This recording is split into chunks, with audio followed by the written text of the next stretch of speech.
그런데 아까 저희가 제목으로 뭐 눈물 비속어 격정의 기자회견이라고 표현한 이유가 있습니다. 목소리 한번 더 들어보겠습니다. 저는 솔직히 아까 카메라 감독님들이 막 안 나가실 때도 되게 저를 인간으로 생각을 잘 안 하시는 것 같다. 그냥 내가 갑자기 죽으면은 다 같이 기뻐하는 상황이 된 건가? 저는 솔직히 그런 생각이 들 정도로 내가 무슨 죄가 있나. 저는 일을 잘한 죄밖에 없다라고 생각을 하고요. 여러분들 진짜 이해해 주셨으면 좋겠는 게 제가 좀 특이한 인간이에요. 일을 되게 집요하게 했던 부분이 있었던 거고, 뭐 이수만 씨가 저 어렸었을 때 굉장히 이렇게 저를 좀 영특하다라고 잘 봐주셨던 것 같아요. 그리고 민지가 어렸을 때 엄청 예뻤어요. 이거 지금보다 훨씬 더 예뻤고, 뉴진스랑 저는요, 여러분들이 생각하는 관계 상상 이상이에요. 저희는 서로 너무 위로를 받는 사이.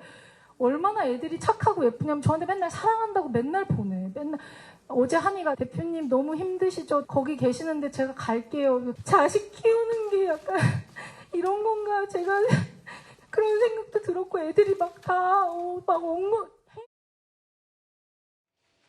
일한 죄밖에 없다는데 저 내용을 좀 기자회견 들어보면 이제 뉴진스와 본인을 일체화시킨다는 느낌도 있고요. 이게 경영권과 엮으면 어떤 생각을 저희가 할 수 있겠습니까?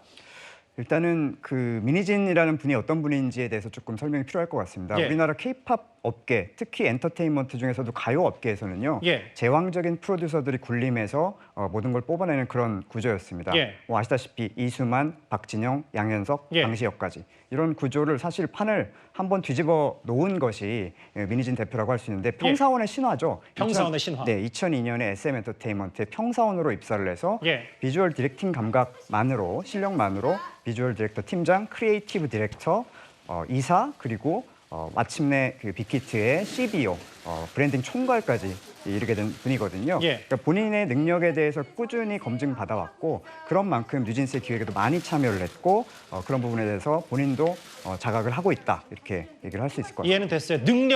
네. 능력은 업계에서 다 최고로 인정하는 사람인데 문제는 경영권을 뺏었냐 안 뺏었냐 그 증거가 있냐. 글쎄요. 속보가 나왔네요. 하이브 측은 민희진 대표에게 뉴진스와 부모를 거론하지 말라면서 즉각 어도어에서 사임해라. 즉각 사임해라. 그리고 훼손하지 말라 이런 얘기를 했는데 하이브 측이 얘기한 것 중에 그 이민평론 이런 얘기가 있어요.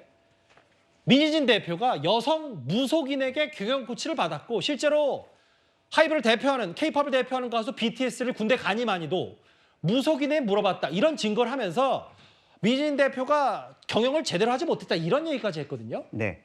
사실 하이브의 그 뭐 이른바 언론 플레이 이런 것들이 이제 지난 며칠 사이에 엄청난 물량 공세로 쏟아졌는데요. 예. 이제 오늘 기자회견 직전에 이 부분 여성 무속인 관련된 부분 공개한 걸로 알고 맞아요. 있어요. 네, 그래서 이 민희진 대표 같은 경우에는 이런 것들은 아주 진지하고 중요한 내용이 아니고 이런 것들도 프레임화나 아니면 마녀 사냥화의 일환으로 진행이 됐다라고 주장을 하고 있습니다. 예. 그러니까 이민 평론가 말을 좀 분석을 좀 들어보면 결국은 우리도 진짜 중립기여를 놓고 봐야 되는 게 실제로 민 대표가 오늘 좀 격정적인 기자회견, 좀 거친 기자회견 했습니다만 본인 실제로 일한 죄 그리고 하이브가 나를 진짜 빼먹고 버리려고 했다라는 부분. 하이브 측은 아니다. 경영을 뺏으려고 했고 월권을 사용했고 무속인을 했다. 이런 거는 좀 가치 중립적으로 볼 필요는 있는 거네요. 네, 그렇죠. 아무래도 그 어도어라는 회사, 그러니까 뉴진스를 키우는 회사이자 민희진 대표가 지금 대표를 하고 있는 회사 같은 예. 경우에는 하이브 내에 있는 계열사, 레이블이지만은 상당히 독자적으로 기획과 제작을 해왔던 그런 그룹입니다. 예. 그렇기 때문에 이런 부분을 좀 살펴봐야 되고요.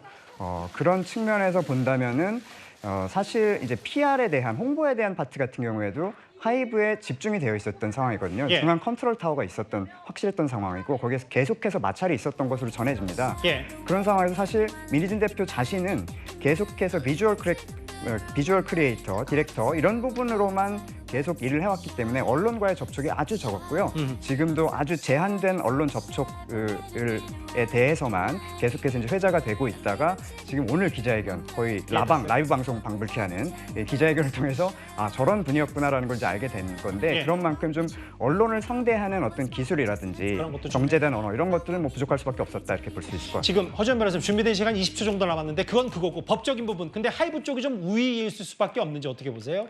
일단 증거들이라 기술이라든가 이런 것들을 하이브 쪽에서 갖고 있다라고 얘기를 하고 있고 그 부분에 대해서 뭐 업무상 배임죄 등으로 고소를 한 상태인데요. 이게 어디까지 요건을 만족시키는 증거들이 나올지 입증의 문제로 귀결이 될 것 같고 결국에는 영업비밀을 빼앗다라고 하면 부정경제방지법 등도 위반 혐의가 적용될 여지도 있어 보입니다. 알겠습니다. 저희 속보 내용도 많고 오늘 댓글 생략하도록 하고 마지막 주제도 불가피하게 내일 다시 전해드려야 될 것 같습니다. 시청자분들이 양해를 바랍니다.